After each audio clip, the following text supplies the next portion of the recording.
Happy New Year. Happy 2026. Should be an incredible year. And we are kicking it off here at the Memory Medieval podcast with an incredible episode.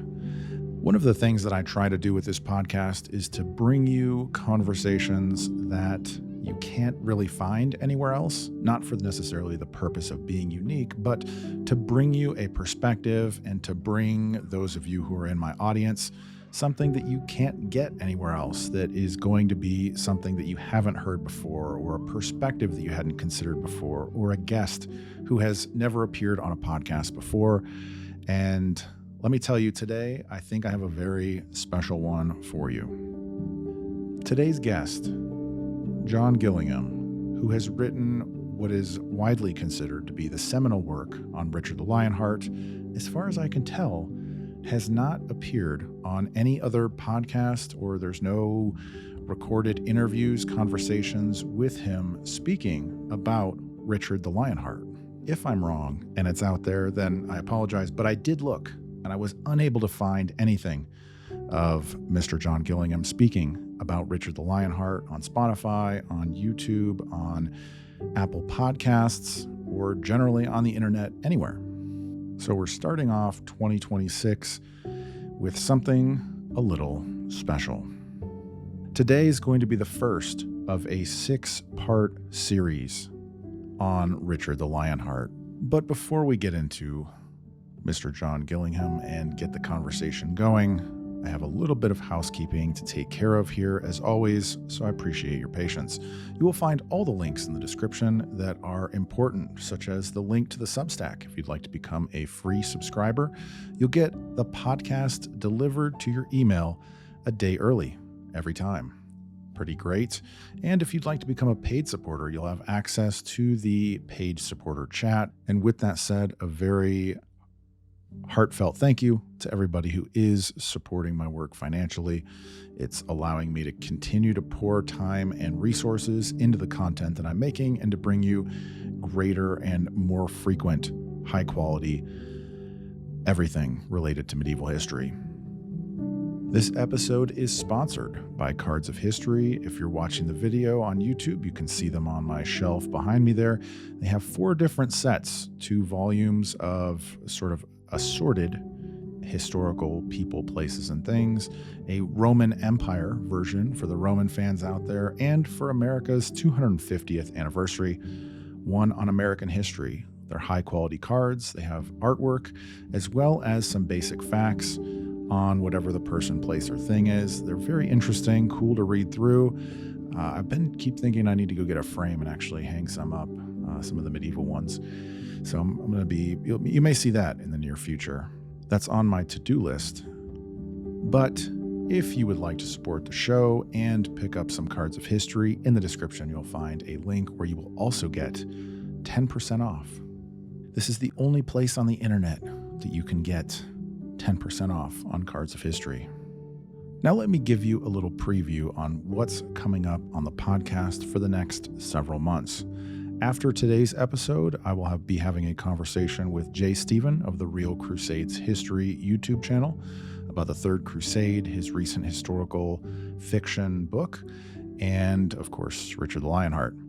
After that, I have 3 episodes in the works right now that are with John D. Hostler, friend of the show. We're going to be going over his new book on some new perspectives on the Third Crusade. If you are familiar with the Bazaar of War on Twitter, and I believe on Substack, I'm going to be having a conversation with him. He has written a book in depth on Saladin and his military career. So we're going to be talking about Saladin and sort of his relationship, if you will, with Richard.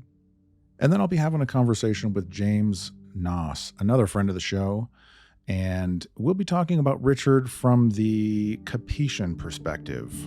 And then the final episode at the end of March is going to be with Alex Petkus of the Cost of Glory podcast, where he and I are going to talk and compare the military careers of Julius Caesar and Richard the Lionheart, just as sort of a different way of looking at military history by comparing 2 greats who had very different styles, approaches, and very different environments in which they rose to the top.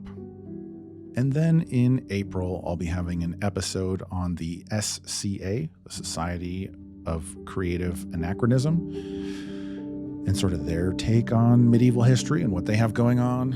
And then I will also have an episode in April with William Ian Miller, who has written a book, Blood-Taking and Peacemaking, which is about feud, law, and society in Saga Iceland. So that's the next 4 months of podcasts that you can look forward to. Make sure that you're subscribed. And if you're listening on Spotify or Apple Podcast, they will show the show to more people if you subscribe. So I guess that's a big thing over there. Thanks for doing that. And now, the guest for today's episode is John Gillingham. If you're familiar at all with Richard the Lionheart, then Mr. Gillingham needs no introduction. But for those of you who are unfamiliar, he has written what is widely considered to be the seminal work on Richard the Lionheart. He was formerly professor of medieval history at the London School of Economics and Political Science, and, as the reverse of his book on Richard says, the leading authority. He is the leading authority on Richard's reign. And if you'd like to dive in more, you will find a link to his book in the description, Richard the First. It's excellent, highly recommended. So it is my pleasure to bring you what I think is the internet's only conversation with Mr. John Gillingham talking about Richard the Lionheart. And I must also thank Taylor Kniffer, who set everything up, got us in touch, and he appeared in episode 16. If you'd like to go check that out, it was a very interesting episode on monarchy and how it related to the Wars of the Roses. One final note for those of you here on YouTube, there was a technical issue with the video quality, and I didn't want to put out something that had kind of suspect video quality with it, so this episode is going to be audio only.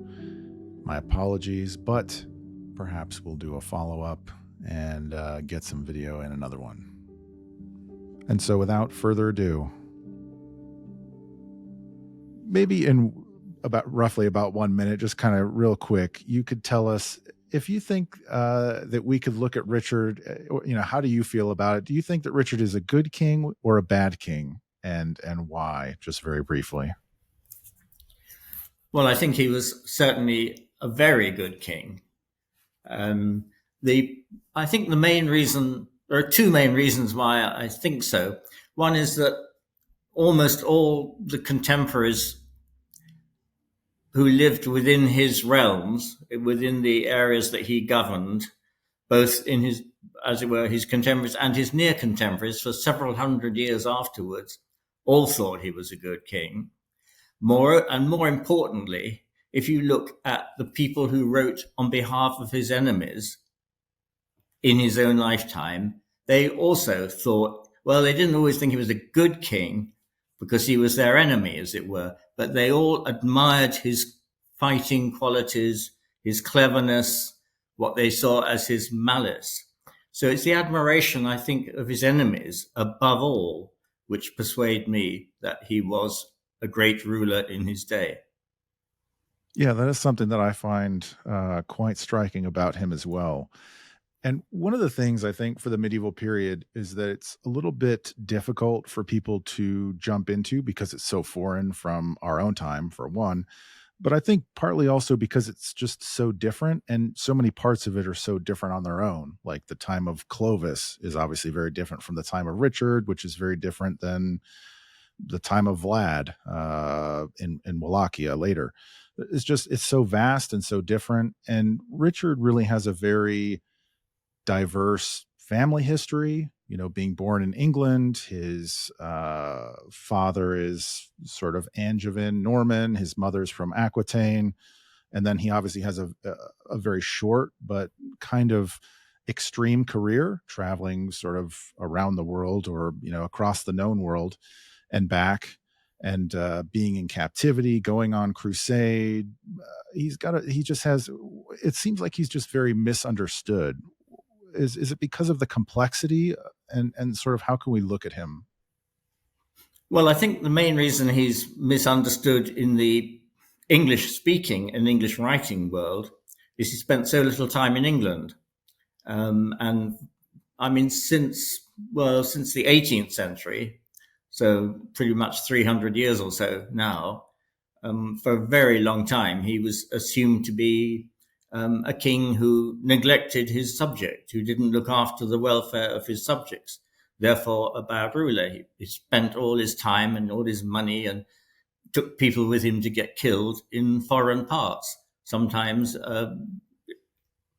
foreign parts associated with a holy war, a religious war, the kind of thing that people after the Enlightenment thought was a complete waste of time and utterly stupid, that reasonable people should spend their time doing reasonable things, and chasing after some sort of tomb that someone sometime is supposed to have risen from was just bloody silly. So, for somebody who's just sort of getting into Richard and the Angevin Empire and sort of this time period, then what would you say is maybe a good way to sort of look at him? Maybe a good way to start trying to understand like him and the world that he lived in? Well, that's a real difficult question. What would be a good way? No. I mean, you're very happy to keep in my saying I don't know. God, that's difficult. Extremely happy about that.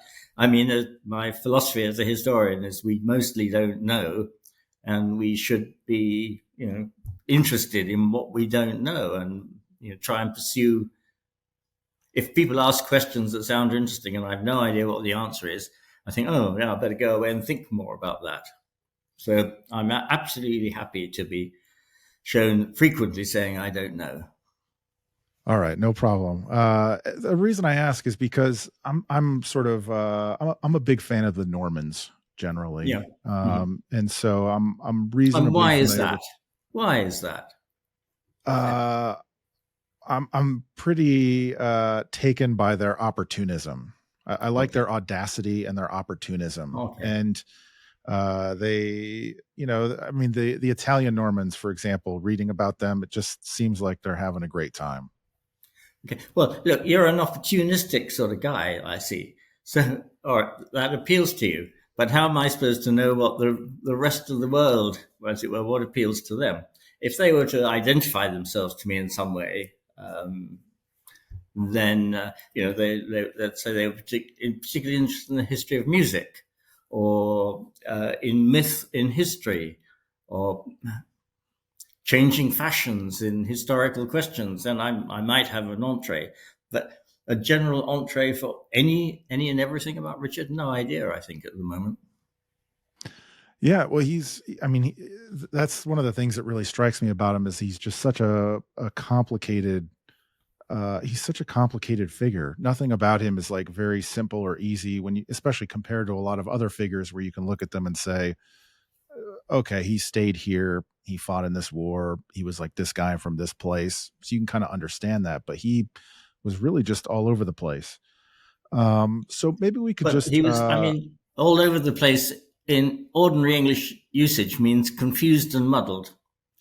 Now, I guess you don't mean that. You mean he visited many different parts of his known world. yeah, he had a lot of things going on.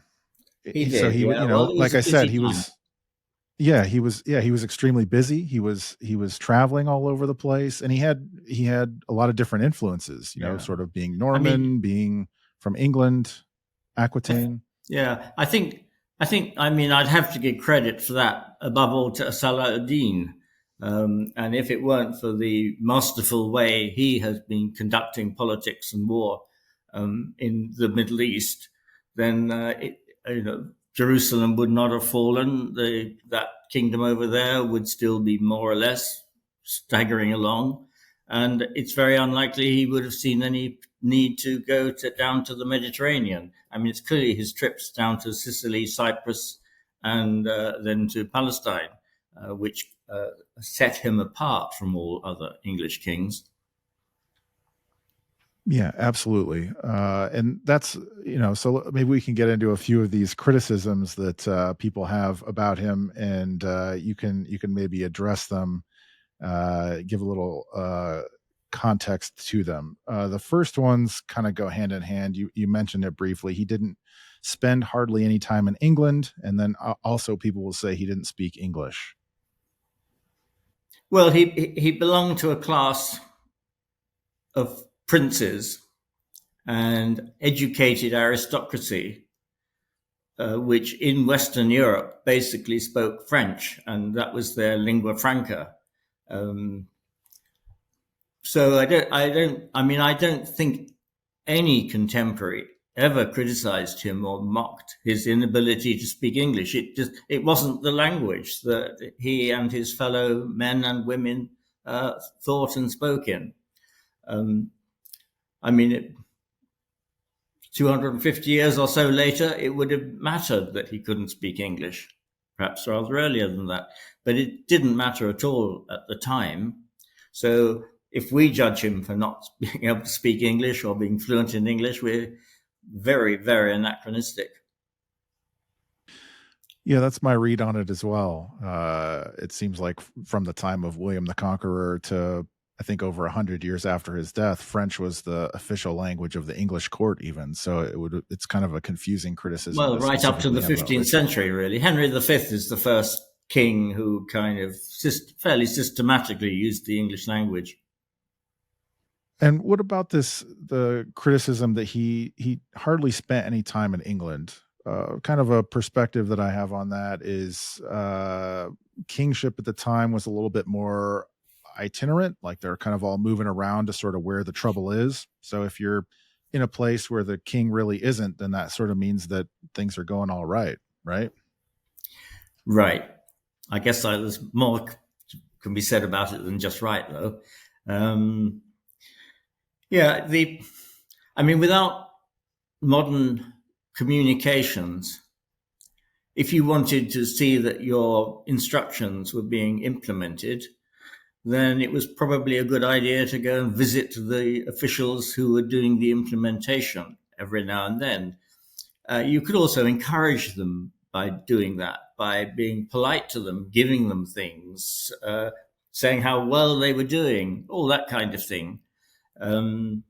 So it was important to travel around your dominions. His dominions, of course, were unusually large by the standards of the time. And then, of course, he had the extra business of feeling both a challenge and a responsibility to answer the call to go to try to recover Jerusalem as a result of the conquest by Saladin. It was just if you wanted to rule responsibly, until probably the 18th, 19th, possibly even the 20th century, you could argue, you really had to be on your travels. And there is plenty of evidence to show that people welcomed that, as long as it was done well, which meant not too much. You didn't stay too long in any one place, because while you were in that place, you required the resources of the area to be brought to your court to feed you and your household or your small army, whatever was traveling with you. If you didn't go there at all for years, they felt neglected. And if you stayed for more than 3 or 4 days, they felt oppressed. So it was quite a tricky art, I think. There were, of course, some places, the major cities or of that sort, that could bear the presence of the royal court for longer. But it was a nice art. It called for political judgment, just as any politician's movements in any period and place call for political judgment.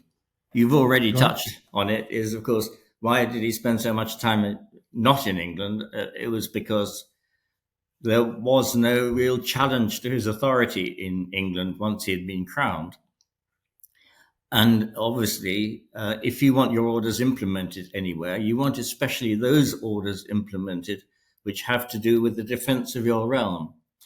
Think of our troubles in your country and mine at the moment because of all this alleged stuff about supposed invasions, and we haven't got control of our borders and that sort of stuff. Well, for Richard, it was rather more real than the pretended invasions of our day. Obviously, were I living in Ukraine or living in Gaza, I wouldn't feel that way. But living where we do at the present, We don't face anything. We only face pseudo invasions. Richard, because of traditional enmities, which he wasn't really responsible for, had to face the continued threat of the King of France, King Philip Augustus, an extremely clever operator. What I think shows Richard's peculiar capacity as a King of England precisely is that whereas, normally speaking, in the previous 100 years or so, whenever the King of England was in a bit of trouble, either the Welsh princes or the Scottish king and his nobility took the chance to attack England. Uniquely, while Richard was on the throne, when he was having difficulties because of the Crusade and everything, they did not. They admired what he was doing. They could not but help be impressed by his Europe-wide reputation, and they knew it was do them no good if they were to be seen at such a difficult moment for the champion of Christendom to be doing what their father and their granddad had done and invade English counties in the west or in the north. Indeed, the King of the Scots actually contributed a lot of money to pay Richard's ransom, which is, I would have said that was unimaginable in 1180, but there it was happening in the 1190s. And so he was known in his day then as the champion of Christendom? Well, he was certainly known as someone who was doing God's will, obeying God's commandments, as mediated through the Pope and through pretty well every bishop and churchman in Latin Europe, saying that, it was your duty to go to the Holy Land and to recover it and the Holy City from the infidel. So in that sense, yeah. Another criticism that I hear a lot is people will say he was a good soldier or a good warrior, but he was a terrible administrator. He was a terrible at governance. All he wanted to do was fight. He just cared about fighting and didn't want to spend any time ruling or governing or administrating. Well, as mentioned earlier, you can't travel around large dominions without a lot of administration to manage that. And you have to take responsibility for it when things go wrong. If you don't take responsibility, then you can say, well, it wasn't my fault, and sack lots of people. Well, there are not lots of people being sacked, as it were, by Richard. Clearly, to manage a campaign, and particularly a campaign wasn't within, in defense of your own borders, but a campaign that was going to take your men, your sailors, your fleet to, first of all, down to Sicily and then across to the Eastern Mediterranean. All of that is a huge question of administration. It's quite noticeable at the moment, and actually I think it's true of your country too, probably, that whenever there's big trouble in the administration of some social obligation or public service or whatever, there are people going around, call in the army. They can sort this out. They have logistic experts. They have men who know how to move stuff around and get things done. And clearly, what Richard did to take an army and a fleet to the other end of the Mediterranean and take on Saladin was a supreme test of a good administrator, I would say. He also happened to be someone who was prepared to risk his life in the fighting. It's a very peculiar combination, not one we ever see anymore, of course. Well, you might credit Zelensky for being willing to stay in Kyiv when the sensible thing that everyone thought he ought to do was to accept the offer of a flight home. But that sort of thing is not habitual. It was fairly habitual in Richard's time that the ruler, if he was a fit adult male, was supposed to be pretty close to the front line. Saladin was often close to the front line. But Richard went a little bit further in terms of putting his own life at risk on what seemed to some people, and were, I suppose, relatively minor military operations, reconnaissance patrols, foraging for the army and that kind of thing. But of course, that also led to him being accorded a kind of charismatic soldierly reputation of a man who was not only the commander, but someone willing to risk his own life for the sake of his troops that he sent out there. And he was going to, if necessary, he was going to risk his own life to help them, just as they were risking their lives to help him. And that's, it's a risky strategy. Undoubtedly, it's a risky strategy, but it's also one that it was, and it tends to be still, I think, widely admired. Another one that I hear a lot is that he only viewed England as a piggy bank for his adventures, and that he bankrupted England.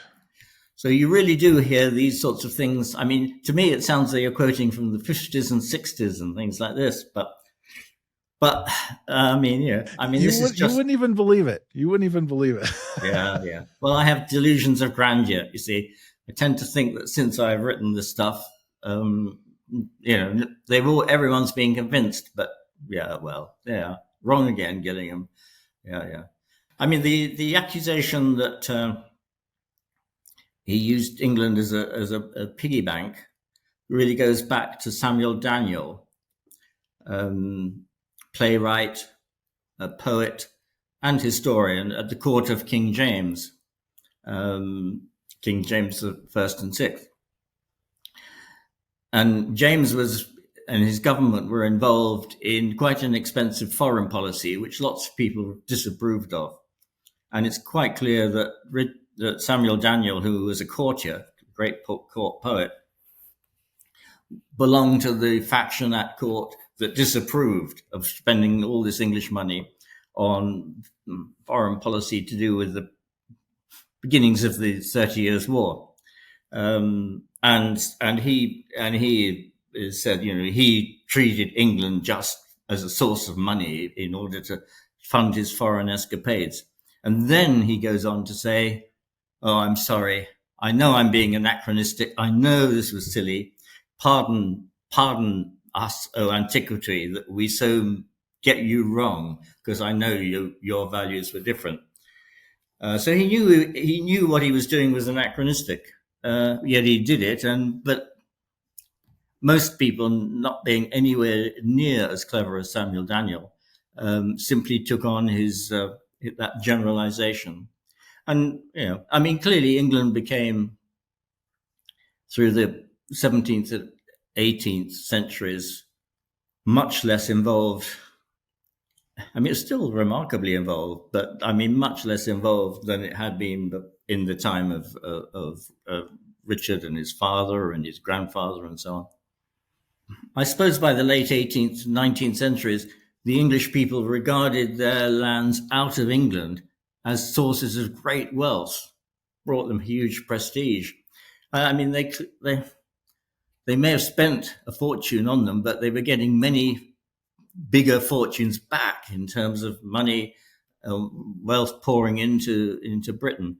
It clearly wasn't like that in the 12th century and 13th century. A lot of money was going abroad just to defend the King of England's realms abroad, and I don't think anyone complained very much about it at the time. It just seemed the wrong thing to do many centuries later. Yeah, you wouldn't believe it. I have, I think, what's online, a fairly modest audience. I maybe when I post, I'll get 100 comments in a day, maybe 1,000 across a week. Yeah. And when I post about Richard, I'll get several dozen comments, and half of them are these things that I'm asking you about here. Yeah. Which is why I appreciate you taking the time to address them briefly. Yeah. Perhaps I should join your, whatever it is, your podcast, whatever it is you do, and join in with some of the comments and I'd be happy to get you set up. Kind of thing. If you want to, I'd be happy to get you set up. quite happy to So do the that. next one here is that he was too aggressive and undiplomatic. And the example that is frequently used is that he basically like bullied Leopold off of the crusade, by having his banners thrown down, or he bullied Philip. Essentially, he was too aggressive with, his relationship with Philip, which is why Philip left the crusade. And so those are sort of the two main examples that people will use, which then they'll say, oh, well, that's why he ended up getting taken prisoner later. And, which then, that leads into costing England money and all that stuff. Yeah, I mean, I think that I wouldn't ever say he bullied Philip. I think you could certainly say he blackmailed Philip on one occasion as they were going off on crusade, and Richard wanted to marry the princess from Navarre, Berengaria of Navarre, after having been betrothed to Philip's half sister for more than 20 years or so. And the rumor that Richard's father, Henry, had slept with this girl, then young woman, was clearly put about at the time. If it's likely Richard was involved in that, putting it about, if whether or not he believed it, and he then kind of forced Philip to agree to the marriage of Richard with Berengaria rather than his father, in a manner that Philip bitterly resented. I don't think there's any doubt about that. Philip was a very devious politician himself, so it was Richard's father. I mean, you probably had to be a bit nasty. I think that there is a serious question mark against Richard there. I think there are criticisms to be made of him. He clearly thought he could handle Philip, and if he alienated him, tough kind of thing. It was risky, and certainly he made a mistake in being held in almost certainly taking the lead in disallowing Duke Leopold of Austria's claim to a share in the winnings after they had captured the great port city of Acre. But I think that although he took the lead in that, and it would have been better had he been generous to Philip, to Leopold, in the long run. I mean, no one else, as far as we can tell, in the Crusader army, which was largely composed of people from Richard's dominions or King Philip's dominions, thought that Leopold had any decent sort of claim to a share in the winnings at Acre. And there's no criticism by the French sources of Richard for doing that. Philip was happy to go along to have half of it for himself rather than divide it up between three or perhaps more of them. I mean, if you allowed Leopold in, then what other Crusader princes might you have had to cut into the thing? There were just the two kings, and they were going to take a king's share each for the moment.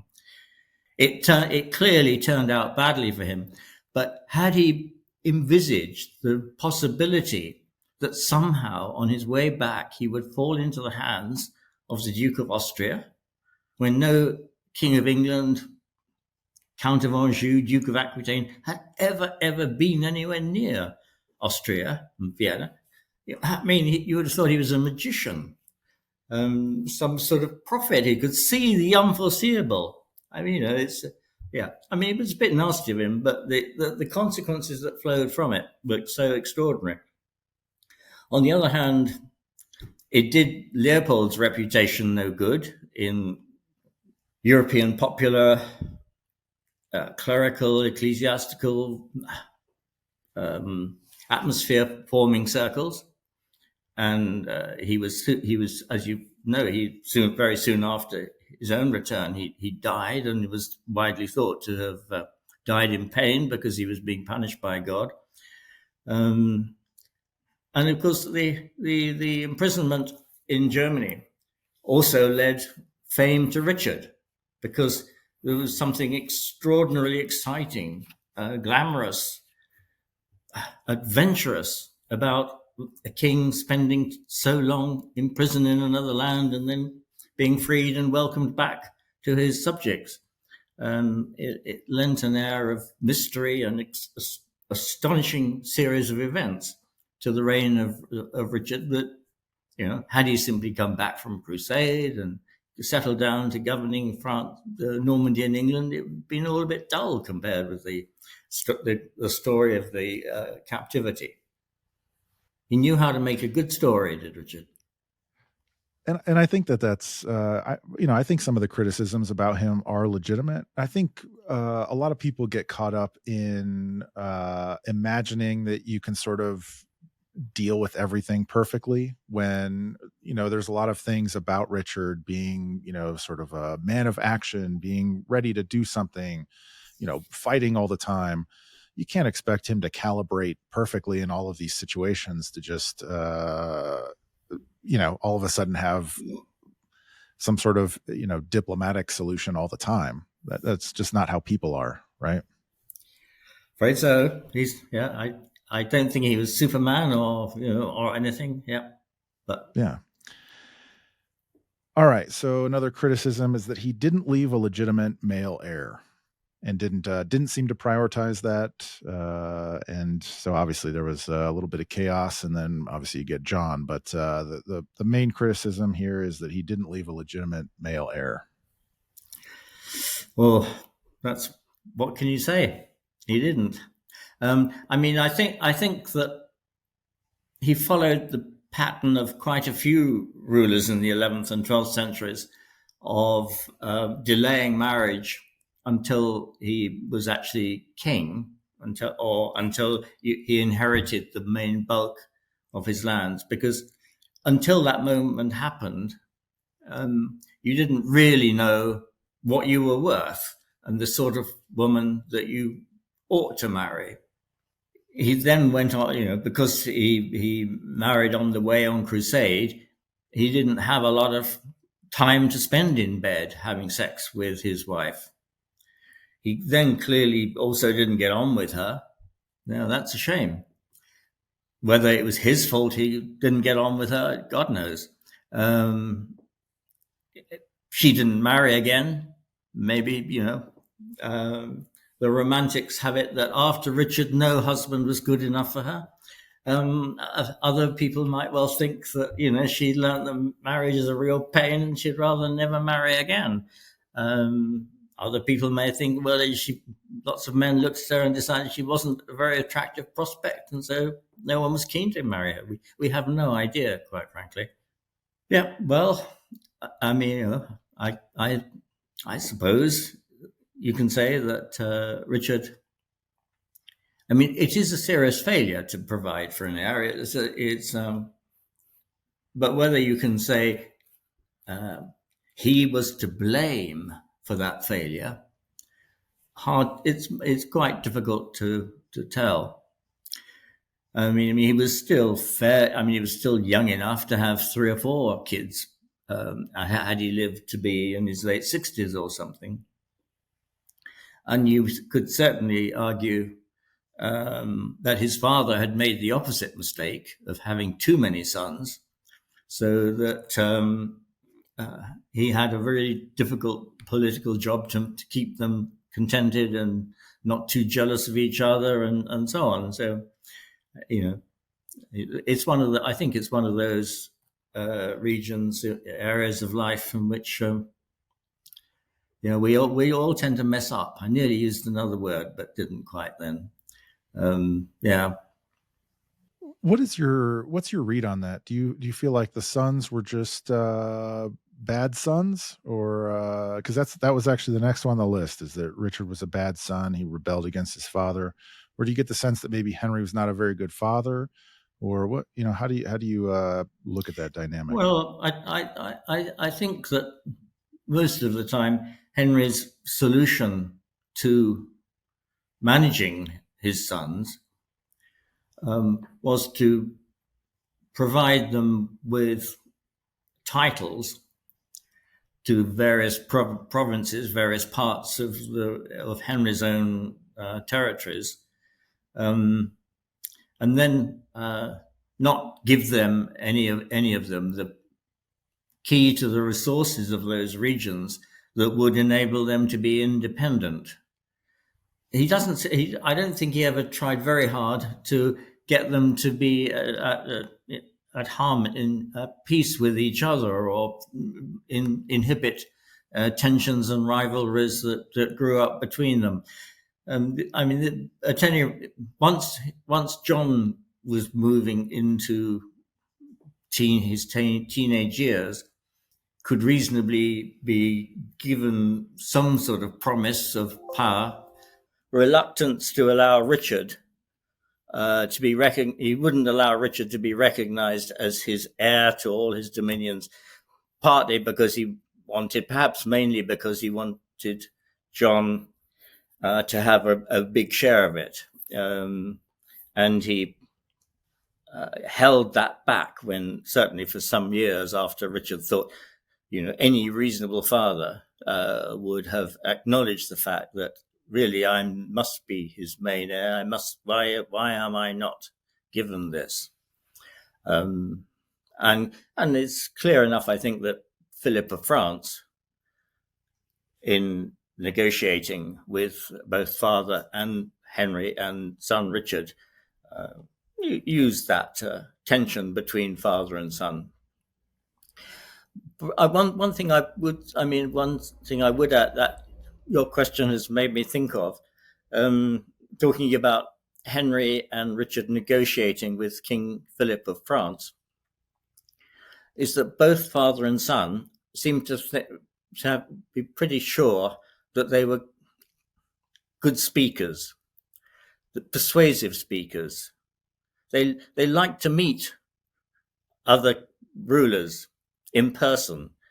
One of the things I've looked at is the frequency of meetings between the King of England, Duke of Normandy, and kings of France, and they don't meet very often in the late 11th, 12th, and 13th centuries, except during the reigns of Henry II and Richard. And then the frequency of meetings goes up something like 12-fold. I mean, it's a huge difference in frequency of meeting. And both were, contemporaries commented on their eloquence and powers of talk. They can twist people around their little finger. They can use the right sort of phrase to push them towards their aims. And where that particular gift that Richard seems to have had is very striking is on Crusade, because almost the first thing he does on arrival at the coast there, not very far away from Saladin's army, is to ask for a meeting, a person-to-person meeting with Saladin. And Saladin is completely taken aback. I mean, says, no one ever does this. We are sovereign princes. We don't talk until our underlings have arranged everything. And that was clearly the normal pattern, except under Henry and Richard. Richard kept pestering Saladin for a personal summit meeting, as it were, and never got one with Saladin himself.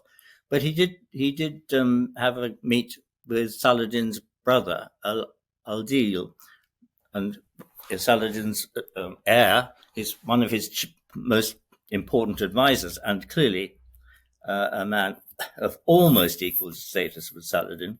And they met a couple of times, including a few weeks after the massacre at Acre. So, you could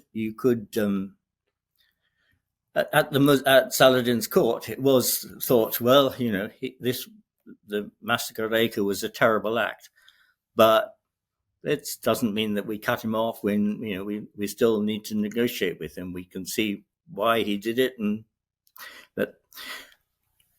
And one, sorry, I'm going, aren't I? And then one of the other things that emerges from meeting with Al-Adil is that Richard asked Saladin's brother if he can get some Arab music, Muslim music played for him, and they do this. And Richard, Richard actually asks that he should hear some. He wants to. Clearly Richard was very much into music and song himself, and was interested in these. They took to each side, each prince took food typical of their own cuisine, so. It does seem as though Richard was curious about other cultures, about other religions, other ways of seeing the world, other ways of entertaining yourself. He, one of his military successes against Saladin's army involved him capturing a huge amount of plunder.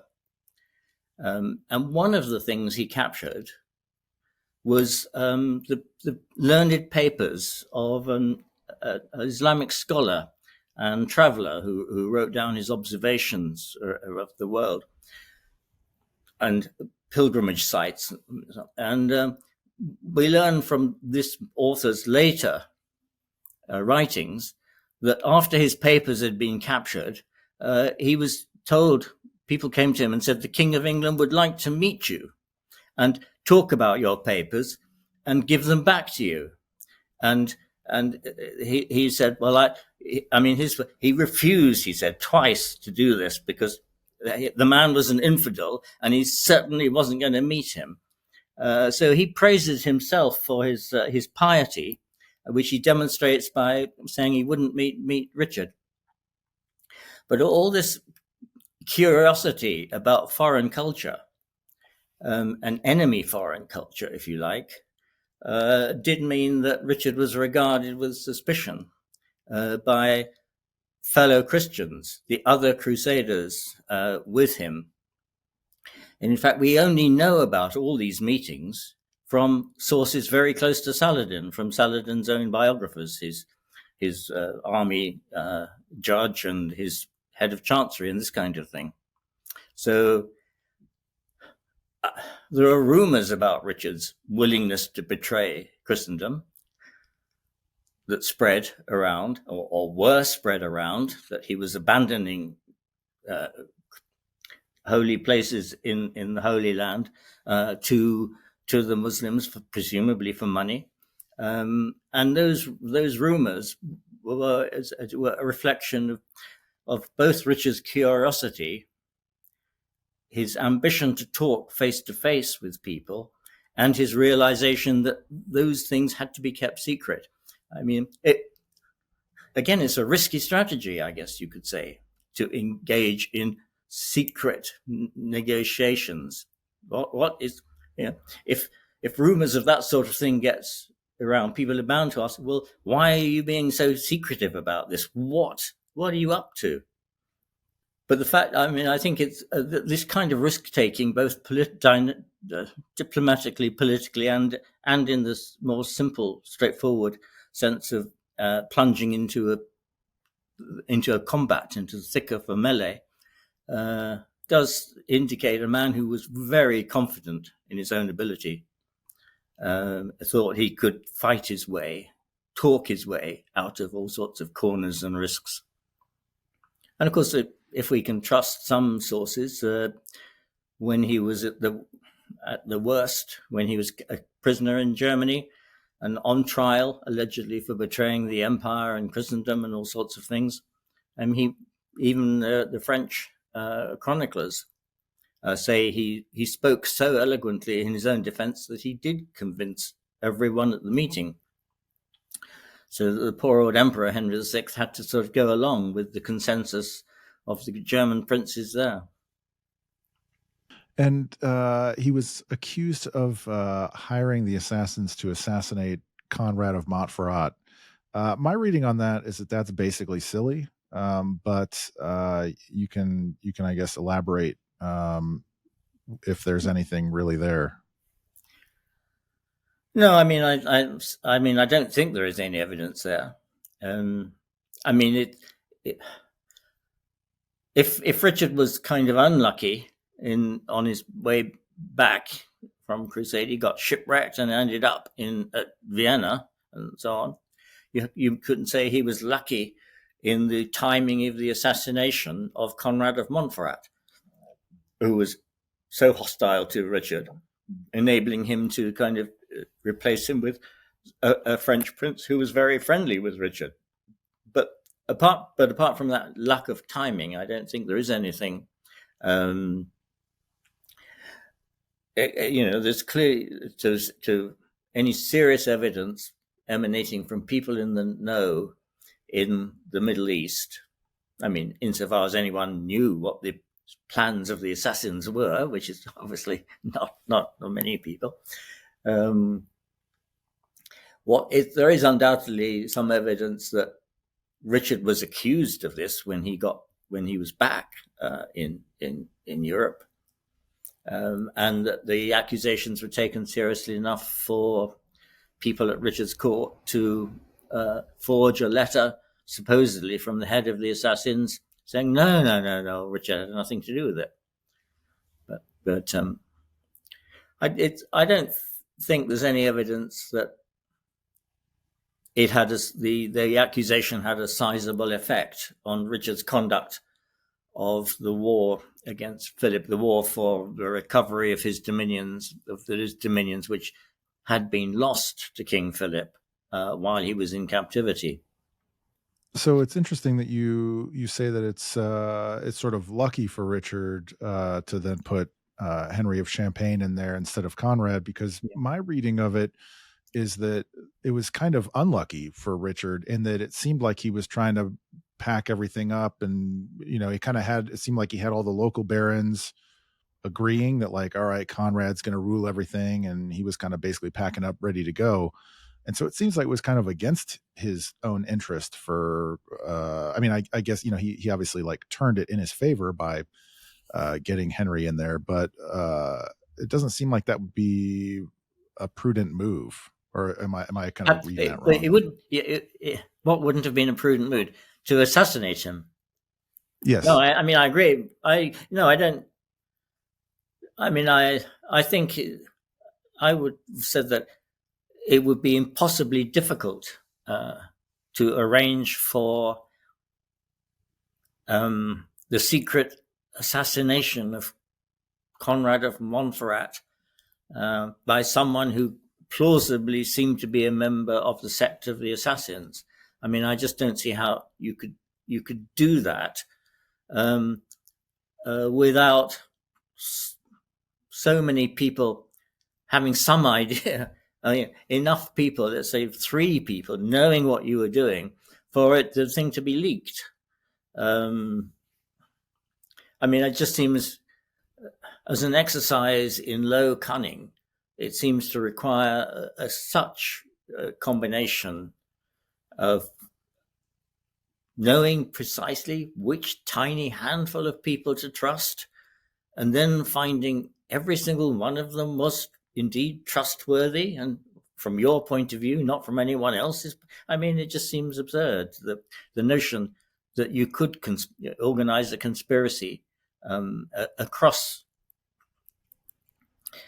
a very, very fraught and complicated religious frontier. I mean, obviously Saladin didn't like the assassins either. I mean, this was a tricky sect within the Muslim world.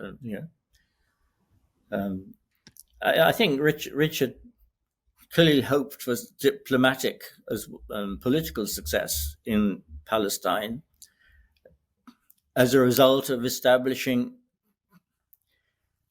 kind of honorable relations with the great leaders of the Muslim world, the ones who admired in the West, Saladin and his brother, above all Saladin. and to sort of somehow devise a scheme which involved persuading the head of the sect of the Assassins to take a hand in the, it seems it's totally absurd, I think. Yeah, I agree with that. And I also think that it seems against his nature. It seems like if he had a problem with Conrad, that he would have just went over there and knocked his castle over in a few days and handled the problem, right? Well, I wish Conrad were quite so easily dealt with, but I think it looks as though Conrad was a good enough soldier and well enough entrenched to, I think it would be, that would have been, I mean, that would have been simpler to organize, and it might have been more effective than the alleged conspiracy, but also not worth the trouble, I think. Yeah. I mean, you really didn't want to get involved in fighting between Christians when you're over in that part of the world. I mean, Right. Yeah, that would obviously be terrible too. I'm not suggesting Richard should have done that. I'm just saying that. No, I think you're right that it's a more plausible scenario than the alleged conspiracy to assassinate him via the assassins. And so, kind of going a little bit back to Henry, and I'll give you an example to illustrate what I'm asking here. How can we look at Henry's impression, like sort of their relationship, and maybe Henry's impression on Richard? And the way that I've kind of started thinking about this a little bit more is with Bohemond, who the Italian Norman. If you look at him sort of in isolation, he's sort of he's kind of a wild, difficult to understand character. But I feel like if you look at him in the context of his father, Robert Guiscard, it's a lot easier to understand Bohemond through sort of his relationship with his father and obviously who his father was. Like how did Henry, if at all through your reading, how did Henry impact Richard? Or, how was Richard maybe motivated through his contentious relationship with his father? Kind of in the same way that you can kind of understand Bohemond's opportunism or wiliness or ambition through looking at his, growing up with his father, Robert Guiscard. Well, I think that's a difficult question. I mean, it does strike me that in most situations, Richard was looking to be very upfront. I mean, let's take the case of the father, as you will remember, was accused by Walter Map of too much taking his mother's advice, Richard's grandmother. You know how to train a hawk. Show them tempting bits of meat, but don't give them, right? Very rarely, just get them. So, and does look as though Henry treated a very loyal and renowned, important supporter of his, William Marshall, in that way. Because a few years ago, perhaps as many as 10 years ago now, and a letter of Henry II's was discovered, in which Henry agreed to give William the Marshal a fine estate in the north of England. But in the course of doing so, said, I know that, and you've moaned at me constantly over the years for always promising things and never delivering them. Well, here you are, right? And I think that I don't think you can say really that Richard tried to keep people hanging on. I think he was much with the promise of goodies to come. Richard became famous for, if someone came to him and wanted something, saying yes or no. And if he said yes, giving it to them straight away. assessing people quickly, if you like, and rewarding them quickly. He became famous for spending money on diplomatic gifts to other French princes, but actually spending the money rather than just saying, "Oh well, if I'm sure we can work something out. If we can cooperate for the next 7 or 8 months, maybe I'm sure there'll be something, at the end of it for you." That's the kind of thing that Henry seems to be the master at. And I think Richard, perhaps in conscious reaction to the way his father dealt with people, I think on the whole, that's how Richard was. Though, clearly he was very tricky when it came to dealing with Philip. But it's not easy. I can't immediately, at the top of my head, think of other people he treated like that. He clearly had got to know Philip very well by then. I mean, they had spent many hours together, including hours in bed, as you know, of course, in the last year or so of King Henry's life, as they became ever closer together in opposition to the old King Henry. Perhaps I should add, since I've said he spent some time in bed with. I suppose some of your listeners may think of Richard as being gay, and taking him being in bed with Philip as evidence of that. But the fact that we know from a source that he did spend a night, or maybe more than one, with Philip, means that that was a public statement. People were meant to see them in sharing a bed, because it was a public demonstration that they trusted each other and that their alliance could always be relied on. Whenever men in the medieval period publicly sort of kind of announce that they will share a bedchamber, you know what that means. It means a really solid political alliance. It doesn't mean overwhelming sexual attraction. Yeah, that's one that I think wrongfoots a lot of people, which is obviously not helped by his not having a legitimate male heir. True. Very true. Very true. If only he'd spent less time being politically diplomatic towards Philip, and more time with Berengaria, all could have been well.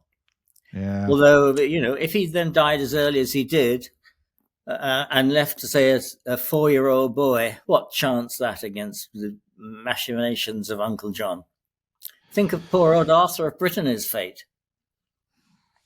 Also true, yeah. Speaking of which, what's your take? A lot of people will say that he was very careless about, when he got shot with the crossbow bolt, or was it just really an accident? Is it just divine intervention on behalf of the Capetians? How should we look at that? Oh, I think God was definitely on the French side, don't you? What other explanation can there be? No, I mean, I think it was the kind of thing that was unlikely to happen. But if you do pride yourself on sharing risks with your troops, it is the kind of thing that might happen. It wasn't the first time Richard had been wounded. Whether the wound itself was so severe, or whether it was the treatment he had at the hands of a surgeon, we don't know. But I think it was the kind of risks that people who engage in hand-to-hand fighting run. And yeah.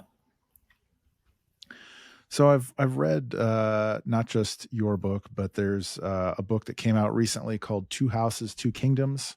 Oh, yeah. Which really focuses on sort of the relationship between the Capetians and the Plantagenets. Yeah. and a couple other books where it kind of focuses on sort of the dynamic between the two houses, if you will, or the two kingdoms. And something that and so my view, which I'm gonna state it here, and then you can sort of set me straight. My view is that Set me straight is the right thing to say in the context of Richard, of course. And so However, I don't. Yeah. Okay. So my reading of it is that the Plantagenets, and I think this is exemplified in when Henry II goes to siege Toulouse, and I believe it's Louis VI runs into the city and sort of thwarts his plan to siege the city. The Plantagenets, it seems to me, were mostly good vassals who were sort of just keeping their own domains together, and the Capetians repeatedly over time seem like they were antagonistic and paranoid about the Plantagenets and looking for ways to start trouble. And you sort of alluded to it earlier, like with Philip, the way that he is supporting Richard against Henry, and then he's supporting John against Richard, and then he's supporting Arthur against John. And he's sort of always, stirring the pot and looking for an angle because he seems to me to be insecure about his own power, and maybe rightfully so. Is that kind of a fair read, that like the Plantagenets were not really the instigators of a lot of the problems between the two of them? Well, yeah, I mean, I certainly would agree with that. I mean, I'm sure there must be one or two occasions when you can blame a Norman or a Plantagenet. But if you move outside England, then clearly the Angevin Plantagenet family were princes of the kingdom. The kings looked back and saw themselves as the heirs of Charlemagne, and yet they just didn't have anything remotely like the power that everyone was convinced Charlemagne had, and probably indeed did have. But by the time they had been reduced to the royal principality around Paris, what was particularly difficult, I think, for them was that the great rivers, which gave Paris access to the sea, or the region around Paris, access to the sea, the Seine and the Loire, were held by subordinate princes. And then when those subordinate princes turned out to rule both the Seine and the Loire region, it was particularly acute, of course, in the case of the Seine. I mean, so much of the supplies for Paris went up the river. And there is the Norman Duke across the kind of the lifeline of Paris. So, I mean, it seems to me entirely natural. It would have been very odd if an ambitious king of Paris, as it were, had not wanted to expand his dominions at the expense of the princes of northern and western France. And I think that that's certainly what Louis VI and Louis VII, and then above all, Philip II, Philip Augustus, Philip was doing it very, very well indeed. I mean, it's hard to better. Hard to think of ways in which Philip could have done better at expanding the territorial power of the French monarchy than he did. I mean, his one big failure was the Crusade, in which he just didn't have the resources or the charisma, leadership skills in that sort of military situation to match Richard. And so, he was very glad to do his duty in the Holy Land and then go back as soon as possible. And I'm sure Henry II, Richard's father, would have done exactly the same. He would, if he had ever felt himself strong-armed by popes and legates and the consensus of opinion in his country to go to Jerusalem, I think he would have beat it back home as soon as possible too. So the second to last one here is one of the things that I've noticed, speaking of Philip, is that he seems to just have incredible PR, especially relative to Richard. For example, we just talked about homosexuality. Obviously, that accusation gets leveled at Richard, but not at Philip. Or Philip goes on crusade and leaves early. Let's say we'll just call it leaving early. Mm. But whenever anybody talks about it, they'll say, "Well, Richard failed at the crusade." They won't. Nobody ever says, "Well, Philip failed at the crusade." Philip, they never blame Philip for the failure of the Third Crusade. Philip is the only king that I can think of in the medieval period who exclusively takes lands from his own vassals and is credited with conquest. So he's just got amazing PR. Like, what's the deal with Philip Augustus's incredible PR? Well, I guess it's in the what comes after, isn't it? I mean, it's if once you get to say the late 15th, 16th, 17th, 18th centuries, the proper order of the political world appears to be that the person called King of France is utterly dominant in the western part of the European peninsula, and so that Philip's manoeuvring is all on the side of history. His maneuvers are exactly what any right-thinking French ruler ought to do, because that was the destiny of France in subsequent centuries. But you make some very good and nice points there about Philip never gets blamed for the crusade failure. I mean, I think on that one, it's because Philip isn't seen as taking responsibility for the crusade in the way Richard came to be seen as taking responsibility for the crusade. But we do know that at the time, in the 1190s, and still in 1200 and 1201, Philip was being blamed for leaving the crusade early.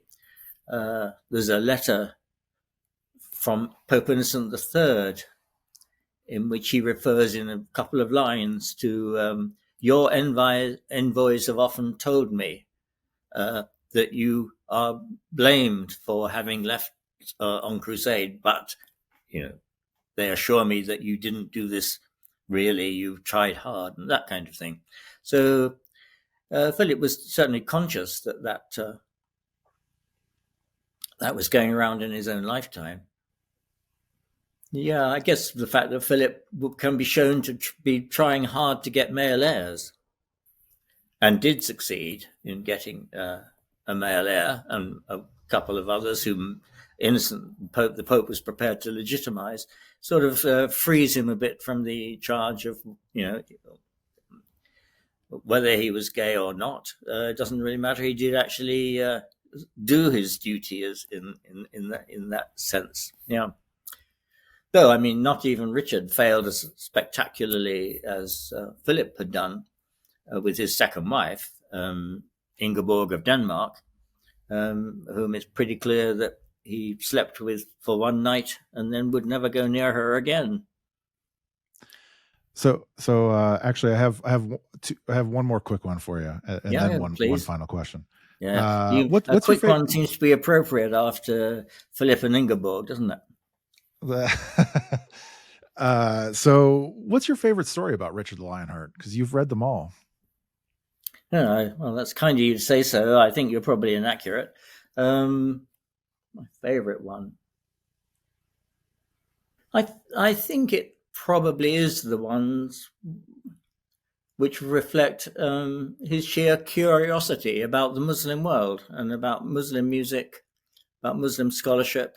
Yeah, I think so. I think they're my favorite stories. They're partly my favorite because if I've they're fresh in my mind at the moment, because if I have to give a talk to local history branches on Richard, which I haven't been doing for years. I mean, I haven't done for God knows 20 odd years. But I think perhaps inquiries from people like you have given me, perhaps I should. I think I'm going to call it something like Richard the Lionheart, a very curious King of England. I mean, curious because he's the King of England who's never there, curious of England because he's accused of neglecting England, but curious in this other sense too. So there you are. It's those stories about him sitting in a tent somewhere in Palestine, listening to this lady play on a guitar. See, you stopped giving your talks, and that's why the negative rumors have started spreading again. So I have one final one for you. I must shoulder responsibility. Like gallant Richard, I will take responsibility for that. All right. Also egomaniacal. We'll look forward to the curious King of England tour beginning again shortly. All right. So I know historians hate this, but I'm gonna ask you anyway, because if anybody could come up with a well-informed answer, you may be able to do so better than anybody else. If Richard had lived for, let's just say, another 10 years, if he had been King of England for another 10 years, what do you think would have been different, if anything, I suppose?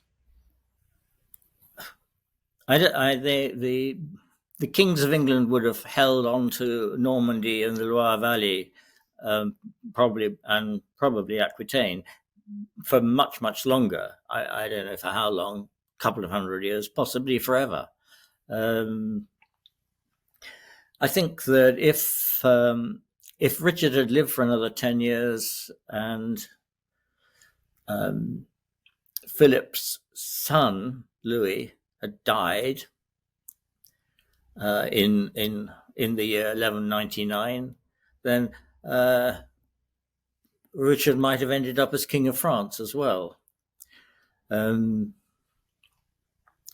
think if Richard had done a Louis IX of France and gone on crusade twice, as Louis did, then like Louis, he would have ended up as a saint.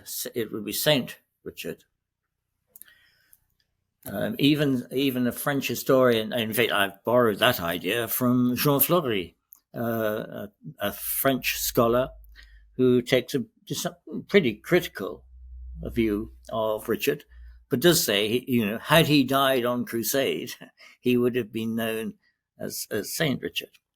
And it is striking that William the Breton, the panegyrist, wrote this long poem, historical poem about the achievements of King Philip.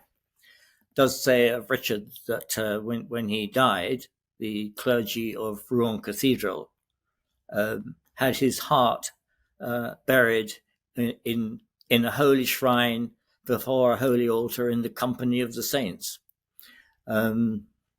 which is a remarkable way of looking at the king who was Philip's most successful enemy. I'm actually glad that you mentioned that about he may have ended up as King of France, because that was another thing that I was curious of, is whether it seems like he would have angled for that way, or if it would have ended up like a Barons' War, Magna Carta situation, but in France instead of England. Well, yeah. All right. I mean, I think that Richard had been so generous to many of the significant French princes in order to prevent Philip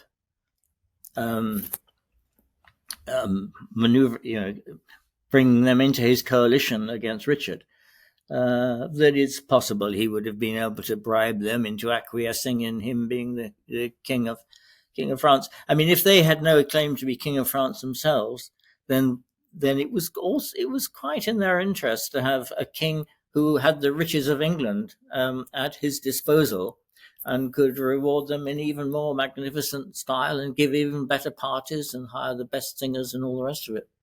So for them to go to. So, yeah. I mean, I think stranger things have happened. Put it that way.